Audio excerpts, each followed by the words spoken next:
ეს ვიდეო რა ჩამეწერა არ შემიძლია, იმიტომ რომ ესეთი შანსი არასოდეს ექნება საქართველოს.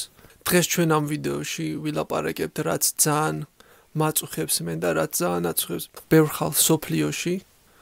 დღევანდელ სიტუაცია რა ვირუსმა გამოიწვია და მინდა ვილაპარაკო რა შეიძლება გავაკეთოთ საქართველოს, რომ შემდეგი ნაბიჯი იყოს არა მარტო ამ მომენტის გამოსავალი, არამედ ჩვენი მომავლისთვის.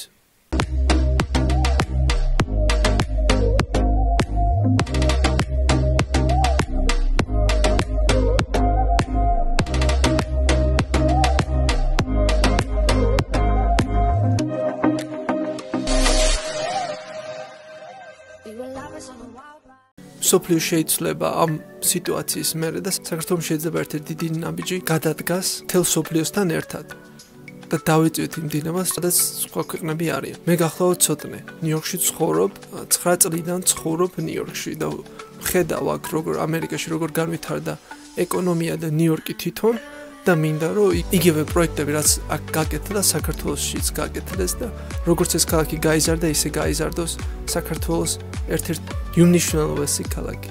ეს აზრი არის იმ ადამიანისგან, ვინც დაიბადა საქართველოში და ბავშვობიდან ემიგრაციაში არის. ამერიკაში გაზრდილი ადამიანის. და ხედავს აქ რანაირი პროექტები გიქნება და როგორ უდგებიან ქვეყნის აშენებას ამერიკაში. და ზუსტად ისე ჩემი გადმოსახვიდით, რასაც ხედავ ახლა საქართველოსიც, რაც ძალიან აუცილებელი რაღაცა რაც შეიძლება თვითონ სახელმწიფო გააკეთოს ამ დიდი კატასტროფის მერე არის რომ გახსნას სხვა ინდუსტრია, რაც არ გვაქვს ჯერ. დღეს დავინახეთ ჩვენ ამ ვირუსმა რაც მოიტანა ის არის რომ ბევრი ხალხი გაერთიანდა ერთმანეთში. ჩვენ ბევრი რესურსები არ ქონდა ამ პრობლემის გასაკეთებლად, მაგრამ ერთი რესურსები ის ქონდა რომ ერთმანეთს დავხმარებული. საქართველოში უფრო მეტი ხალხი დაეხმარა ერთმანეთს, ვიდრე ამერიკაში სინამდვილე გითხრა. ამერიკას მარტო ფული ქონდა, ფული მიაყარეს ხალხს და всё, მეტი არაფერი. უფრო ნაკლებად დადიოდნენ ხალხი და ერთმანეთს ეხმარებოდნენ, ვიდრე საქართველოში მოხდა. ეს მის ნიშანი არის, რომ უფრო დიდი პროექტების გაკეთება შეიძლება საქართველოში ერთად თუ დავდგებით. ეს არის ეს გაერთიანება უფრო არ იყო ამერიკაში, ვიდრე საქართველოში იყო. ჩინეთი. რაც ხდება ახლა ჩინეთის ბაზარზე არის ძალიან აუცილებელი საქართველოსთვის. ჩვენ ახლა დარბოდეთ რაც შეიძლება მეტად. მე უბრალოდ ვამბობ, რატო არ უნდა გააკეთო ეს ყველაზე ადვილი გამოსავალი ჩემი აზრით რაც შეიძლება ამ წუთას. იმიტომ რომ ჩინეთის ბაზრიდან გამოდის ძალიან ბევრი კომპანია, რაც საქართველოში თუ უსმენ სხვადასხვა ბიზნესს გაგიგიათ, ისინიც ამბობენ, ხო? იაპონია ფულს უხდის კომპანიებს რომ გამოვიდეს. ტრამპს ნამდვილად აღარ უნდა ყოფნა ჩინეთში. ეს გვაძლევს ჩვენი კარები იხსნება და რატო? იმიტომ რომ ჩინეთში რატო არიან კომპანიები? იმიტომ რომ ამერიკაში უნდა გადაიხადო $100,000 ერთი კაცის თვის რომ იმუშაოს იგივე მუშახელისთვის, რაც ამერიკაში დაждდება 100,000, ჩინეთში შეგიძლია გადავხადო 20,000 და ამუშაო. და უფრო მეტი მოგება იქნება იგივე პროდუქტში, ვიდრე ამერიკაში რო გაიკეთებინათ.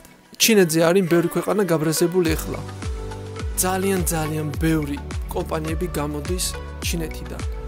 იმას არ ვამბობ, რომ ყველა მაგალითად ჩინეთში რაც არის, შეგვიძლია ჩვენ ბაზარს გაუწიოს, მაგრამ 1-2 დიდი კომპანია რომ დაიჭირო უბრალოდ და წამოიყვანა საქართველოში, ეგ იქნება უმაღლესი მიღწევა, ვინც გააკეთებს ამას. ეს რო გააკეთდეს ძალიან ბევრი ხალხი დასაკვდება. კიდევ ვიმეორებ ორი რაღაცა, რაც სხვა ქვეყნებს არ აქვს და ჩვენ გვაქვს, რო შეადარო დიდი ქვეყნები, იქ რატო გერმანიაში წავლენ, საქართველოში რა უნდათ, იმიტომ რომ სტრატეგიულ ადგილზე ვარ. კიდე ხედავთ როგორც სტრატეგიულ ადგილზე ვარ და ჩვენაირი იაფი მუშახელი არ არსებობს ძალიან ბევრ ქვეყანაში და ჩვენაირ ადგილ ეს სტრატეგიული ადგილი რომ მიუმატო იაფ მუშახელს ევროპაში ძალიან ძნელია ეს რო იპოვო. არის უკრაინას რო შეხედო, უკრაინა შეუძლია ამ ბაზარის აღება და საქართველოს. ერთ კომპანიის მაგალითს მოგიყვანს იაპონიიდან, ესენი რო წამოვიდნენ ჩინეთიდან. თან იაპონია თავის ბიზნეს პარტნიორებს სახელმწიფო ეხმარება. Toyota-ს და Sony-ს და დიდ კომპანიებს ყოველთვის ეხმარება სახელმწიფო. და გადაწყვეტილებაში დიდად რაც კომპანიები გადაწყვეტავენ, ყოველთვის ჩარეული არის სახელმწიფო. და სახელმწიფოსთან თუ კარგი ურთიერთობა გვექნება იაპონიასთან, და წარმოიდგინეთ იაპონიასთან რა სტრატეგიული ადგილი არის საქართველოში განვითაროს ბაზები. რო შეხედო იაპონია სად არის და საქართველო სად არის, იაპონიიდან აიღოს აზიური ბაზარი, როგორც ხედავთ, აზიური ბაზარი შეუძლია იაპონიამ, საქართველოდან აიღოს მთელი ევროპის ბაზარი. წარმოიდგინეთ, საქართველოდან აიღოს უფრო მეტ მთელი ევროპის ბაზარი და აზიიდან. ეს რამხელა არის, რო შეადაროთ სოფლიო რუკაზე, რამხელაზე იწელება იაპონია უბრალოდ რო თავის ბიზნესები განვითაროს საქართველოში. როგორც არის Toyota. წარმოიდგინეთ Toyota, ხო გიყვართ Toyota და პლუსები ხო გიყვართ. წარმოიდგინეთ ეს Toyota რო იყოს საქართველოში, რამდენი სამსახური გაჩნდება საქართველოში. მარტო მაგ კომპანიით, მარტო Toyota რო თქვა, ერთი კომპანია არის, წარმოიდგინეთ ერთი კომპანია, მრავალი კომპანიიდან რაც ჩინეთიდან გაქრება მალე, ის ერთი კომპანია შეიძლება იყოს ერთ-ერთი Toyota. რო გახსნას ეს ბაზა საქართველოში უდიდესი წარმოება Toyota-ს, წარმოიდგინეთ. და წავიდეს ეს თლიანი ტავარი საქართველოდან ჩვენი პორტებიდან, თბილისისა, ფოთის და ანაკლის პორტებიდან. რამდენი ადამიანი დაფასდება ქუთაისში, აფხაზეთში, თლიანი დასავლეთი შეიძლება დაფასდეს აი ესეთი პროექტები რო განვითარდეს. Tesla ეძებს შემდეგ Gigafactories და Terafactories გაკეთებას. Toyota-ს ძალიან სტრატეგიულად აწყობს რომ შეეჯიბროს BMW-ს, Tesla-ს და სხვა მანქანების კომპანიას რომ საქართველოში გაკეთდეს. ეს კონკურენცია შეიძლება შექმნას საქართველოში. იმიტომ რომ იაპონია რო შემოიყვა, მე სხვასაც მოუნდება, იმიტომ რომ ის უფრო იაფად გააკეთებს და უფრო მეტ რესურსში და იმედი მაქვს ჩვენ ყველამ შეგვიძლია ისე შეუტიოთ ამ პრობლემას, როგორც შეუტიეთ ამ ვირუსს, ამ უბედურ სიტუაციაში და გვერდზე დაუდექით ერთმანეთს და მაგ რეზულტატი შეიძლება იყოს, რომ ჩვენ გავხდეთ ერთადერთი პირველი ქვეყანა, რომელიც გაიხსნება გზა ტურისტებისთვის, რო დაბრუნდნენ და იმოგზავნონ საქართველოში. შეგვიძლია გავუკლავდეთ ამ პროექტს, როგორც გავუკლავდით ამ უბედურ ვირუსს ერთად, მაგის გამო, რომ ჩვენ ერთად დავდექით და გავერთიანდით, როგორც ქვეყანა, ჩვენ შევძელით დამარცხება და მალე დაბრუნდება საქართველო და გავხსნის კარებს ჩვენ ტურისტებს და პირველი ქვეყანა ვიქნებით, რომელიც ზაფხულში ტურისტებს მივიღებთ. ყველა ერთად უფრო დიდი ძალა ვართ. რით შეიძლება მოვიზოთ დიდი უცხო კომპანიები? ეს შეკითხვა დავსვათ. რა გვაქვს საქართველოს, რაც სხვა ვერ შეთავაზებს ამ კომპანიებს? პირველი დავიწყოთ იაფი მუშა ხელი, რაც ყველა მიცის. ბევრი ქვეყანა ევროპაში ვერ შეგვეჯიბრება ჩვენ რო შევადაროთ ჩვენ ევროპის ხელფასებს და საქართველოს ხელფასებს, იმათ უფრო აწყობს, რომ საქართველოში გახსნან, იმიტომ რომ მაგალითი რომ მოვიყვანო, საქართველოში ჩვენ გადაგვიხდიან $15,000 და ამერიკაში უნდა გადავხადრონ იგივე მუშა ხელს $100,000, რომელიც როგორც ხედავთ, დიდი მოგება იქნებათ, რომ საქართველოში შემოვიდნენ. მარტო მაგ ხრივ. მეორე, უმაგრესი ადგილი გვაქვს. ესეთი ადგილი მით უმეტეს აზიურ კომპანიებსთან ძალიან კარგი იქნება, აზიური და ამერიკული. იმიტომ რომ იმათ თავის მარკეტი დაპყრობილი აქვთ და ნიუ-იორკიდან შეიძლება გაუშვან გემები და ტრაილერები თელ ამერიკაში, მაგალითად და კანადაში და მექსიკოში, მაგრამ ბაზა არ აქვს თვითონ ევროპაში, რაც იაფი იქნება, როგორც წინაზე ვთქვი. შეიძლება ამერიკაში ნიუ-იორკი კონდეთ ბაზად და საქართველოში კონდეთ ფოთი, ქუთაისი, ანაკლია ეს ადგილი, რო ტრანზიტები გაუშვან აქედან თელ ევროპაში და აფრიკაში. და რო შევხედოთ იაპონიას, აქეთ ხარეს წამოვიდე და ჩვენ შუაში ვართ, ხო? ამერიკა არის იქით ხარეს, იაპონია არის აქეთ. აი ეს ამ ქვეყნების ბაზები რო გავხსნათ, აი შუაში ისე გამოდის, რომ ორივე გადის თელ სოფლიოზე, თელ სოფლიოს ბაზარზე. იაპონიას რო შეხედოთ რუკაზე, დაინახავთ, რომ იაპონია რო გახსნას ბაზები საქართველოში, გავა ევროპაში უფრო ადვილად, უფრო იაფად, ვიდრე ჩინეთში რო გააკეთოს მაგალითად და მე იქიდან უნდა გავუშვას თელ სოფლიოში, უფრო ძნელი იქნება მასე, ვიდრე საქართველოში რო ბაზები გახსნას, უფრო ახლოს არის თელ ევროპასთან და აფრიკასთან, ვიდრე ჩინეთიდან. მესამე არის დიდი მოგება. ეს უბრალოდ რო შევხედოთ, წარმოიდგინე ერთი კაცზე ვთქვი, წარმოიდგინე რომ იყოს 65,000-დან 80,000-მდე მოგება თითო კაცზე მარტო მაგ ადგილზე პლუს სხვა ქვეყანაში რო გახსნან ბაზები შეიძლება მოვთხოვენ იქ ქირა უბრალოდ მიწას რო ხმარობენ შეიძლება ეს ჩვენ გავაკეთოთ ისე რომ მივცეთ სანამ ეს საწყობი იქნება საქართველოს შეიძლება მივცეთ იმის უფლება რომ იმუშაონ არანაირი გადასახადი გადაიხადონ მიწაში მარტო გაყიდვაში და მოგებაში თუ გაყიდიან საქართველოს ბაზარზე თავის მანქანებს და ეს იქნება უზარმაზარი მოგება, იმიტომ რომ ჩვენთან უფრო თავისუფლები იქნებიან და ნაკლებად შეზღუდულები იქნება ვიდრე გერმანიაში ან სხვა ქვეყანაში, სადაც ბევრი რეგულაციები არის. მეოთხე ხალხის დაინტერესება, ჩვენი დაინტერესება ამ საქმეზე. წარმოიდგინე ეს დიდი კომპანია რო ჩემო, ესეთი ხელფასებით. იმათვის დაბალი ხელფასები არის, მაგალითად $1,000 გადაიხადო, მაგრამ ჩვენთვის საქართველოს ეკონომიკას რო შეხედო ახლა, ჩვენთვის კარგი იქნება. კარგი შემოსავალი იქნება იმ ოჯახისთვის, ვინც შეიძლება დასაგდეს ამ საწყობ და ყველა უფრო მოტივირებული იქნება, რომ დაიწყოს მუშაობა აქ და ხალხი უფრო მეტი ენერგიული იქნება, რომ დაინახავს რაღაც ახალს ჩვენ ქვეყანაში. მეხუთე შეიძლება მაგალითად ესეთი ტაქტიკები გამოვიყენოთ. როცა იაპონიაში ველაპარაკებით ჩვენ უმაგრეს მეგობრებს, ხო ყავს იქ ჩვენი ტოჩინოშინი და იმან შეუძლია დაელაპარაკოს. იმპერატორსაც შეხვედრია და პრემიერებსაც.